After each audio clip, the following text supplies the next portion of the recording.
কেন আমরা শুধু ভারত নির্ভর হয়ে থাকব? এখন সময় হয়েছে ফোঁস করে ওঠার।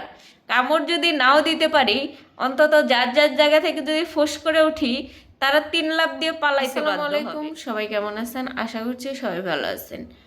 তো দেলোয়ার হোসেন সাঈদীর ওয়াজ তো আমরা কম বেশি সবাই শুনছি এবং এখনও শুনি।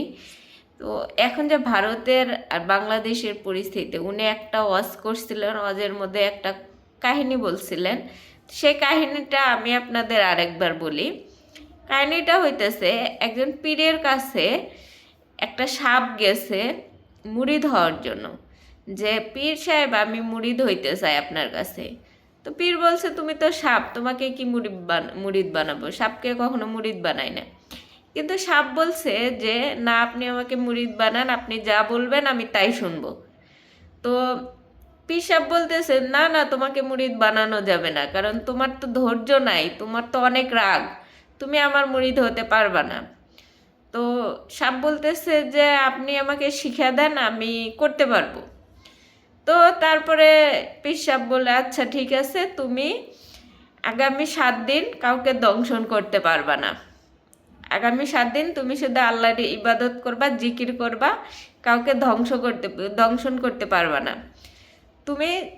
তো সাপ বললো ঠিক আছে, আমি চেষ্টা করব।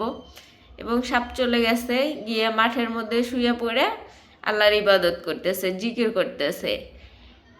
এদিকে রাখাল মাঠে গেছে ধান কাটতে। কৃষক যখন ধান কেটে ধান রাখা হয়েছে, সন্ধ্যা হয়ে গেছে, তো সে দড়ি খুঁজতেছে ধান বেঁধে বাড়ি নিয়ে যাওয়ার জন্য। তখন দেখে কোথাও দড়ি নাই, আশেপাশে খুঁজে দেখে একটা মরার মতো দড়ি, মানে সাপ। সে মরার মতো পড়ে জিকিরা গাছগার করতেছে। তো ও ভাবছে যে অন্ধকারে সাপটাকেই দড়ি মনে করে ধানের আটি বাঁধছে। এখন এদিকে যে পীর সাহেব বলে দিচ্ছে কাউকে দংশন করতে পারবা না, সেজন্য সাপ আর কিছু বলে নাই। তো দড়ি বেঁধে যখন নিয়ে আসছে, তো সাপকে পেঁচানোর পরে সাপের ঘাড় গেছে মটকায়া। তো সে বাড়ি এসে দড়ি খুলে দিচ্ছে, সাপ ঘাড় মটকানো নিয়ে পীর সাহেবের কাছে গেছে। যাওয়ার পরে বলতেছে যে আপনি আমাকে কি শিখাইলেন, এখন তো আমার ঘাড় মটকায় গেছে।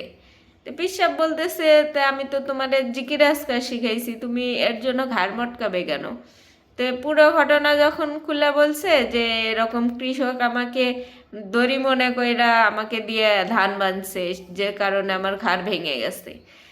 তো তখন পীর সাহেব বলছে যে তোমার তো রাগ বেশি, তোমার তো ধৈর্য কম। তোমারে আমি বলছি তুমি কাউরে দংশন করতে পারবা না, কিন্তু তোমারে তো আমি বলি নাই যে তুমি কেউ ফোঁস করতেও পারবা না। তুমি যদি ওইখানে ফোঁস করে উঠতা, তাইলে তো ওই কৃষক 3 লাফ দিয়ে ওখান থেকে পলায়ে যাইতো। তো এই যে শিক্ষাটা, এই যে ভারত আমাদেরকে বারবারই অত্যাচার মানে যে আমাদেরকে ছোট করতেছে, আমরা যদি এখন ফোঁসও না করি, তাইলে তো মনে করেন যে আমাদের ঘাড় মটকাবেই। এখন আমাদের তো চুপচাপ বসে থাক, কিছু করব না বলে যে একদমই কিছু করব না, এরকমটা করা যাবে না। আমরা যদি উল্টা ফোঁস না করি, এই ভারত আমাদেরকে ঘাড়ে এক সময় মটকায় ফেলবে। সেই জন্য আমরা যদি দংশন নাও করতে পারি, তাও যাতে আমরা ফোঁসটুকুও করতে পারি। এই ফোঁস করে ওঠার জন্য এই ভারত আমাদের থেকে 3 লাফ দিয়ে দূরে পড়ে থাকবে, সাহসী পাবে না বাংলাদেশের দিকে তাকানোর।